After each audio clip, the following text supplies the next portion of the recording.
तीनों भाई बहन के लिए चिंता का विषय बना हुआ था। माँ की तबीयत बिगड़ी हुई थी।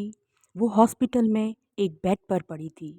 हॉस्पिटल के बरामदे में उसके दो बेटे और एक बेटी बड़ी ही चिंता में टहल रहे थे।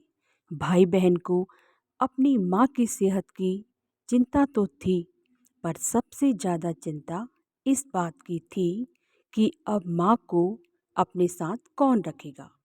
जब तक माँ स्वस्थ थी, वह इन तीनों से अलग पुराने घर में रहती थी, लेकिन अब उन्हें किसी के सहारे की ज़रूरत थी। अगर इस हालात में उन्हें अकेला छोड़ा तो लोग क्या कहेंगे, और ऐसा करने से समाज में तीनों बेटे बेटियों का नाम भी खराब होता। लोग कहते कि देखो कैसी औलादें हैं, बीमार माँ को अकेला रहने के लिए छोड़ दिया। 1 घंटे से बिना कोई बातचीत किए वह तीनों अपने विचारों में खोए हुए थे। फिर बहन ने चुप्पी तोड़ते हुए अपने बड़े भाई की तरफ देखते हुए कहा, भैया आप बड़े हैं, इसीलिए आपका कर्तव्य बनता है कि माँ को ज़रूरत के समय आप अपने साथ रखें और उनकी देख रेख करें। बड़े भाई ने अपनी पत्नी की ओर देखा और बोला, मैं इस बात से बिल्कुल इनकार नहीं करता। बड़े होने के नाते मेरा माँ की देख रेख करने का कर्तव्य है, लेकिन तुम तो जानती ही हो, तुम्हारी भाभी और मैं दोनों जॉब करते हैं।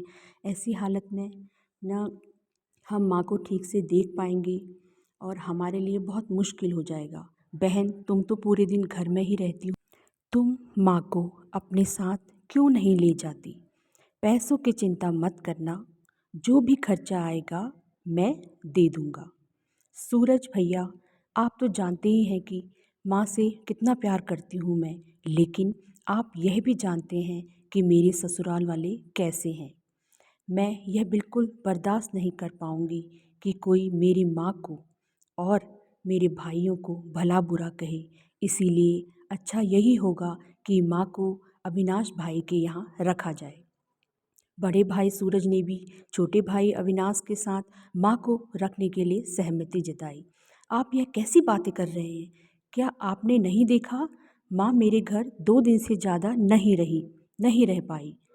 उसका मेरे यहाँ मन लगता ही नहीं है, फिर कैसे वह इतने दिन मेरे घर रह पाएगी?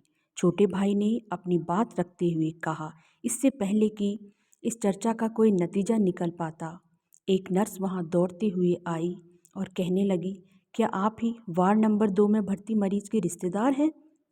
आपको डॉक्टर साहब अंदर बुला रहे हैं। सभी घबराकर अंदर दौड़ते हुए डॉक्टर के पास गए और डॉक्टर ने उनसे हाथ जोड़ते हुए कहा, आई एम सॉरी, मैं आपकी माताजी को नहीं बचा पाया। डॉक्टर की इस खबर ने सबके चेहरे पर दिखावे वाले दुख की परत तो चढ़ा दी थी, लेकिन सभी के दिल के किसी कोने में इस बात की खुशी छिपी हुई थी कि अब उन्हें माँ की देखरेख नहीं करनी पड़ेगी और माँ की वजह से उन्हें परेशान भी नहीं होना पड़ेगा। दोस्तों, छोटी सी यह इमोशनल कहानी ही समाज का सत्य है। यहाँ लोग ऊपर से जो दिखते हैं वह अंदर से नहीं होते। जो माँ बाप अपने 4-5 बच्चों को बिना किसी शिकायत के बड़ी ही आसानी से संभाल लेते हैं, आगे चलकर ज़रूरत पड़ने पर यही बच्चे मिलकर भी उन्हें नहीं संभाल पाते, या यूँ कहें कि नहीं संभालना चाहते। बच्चों को यह बात नहीं भूलनी चाहिए, जैसा आज तुम बोओगे वैसा ही कल काटोगे।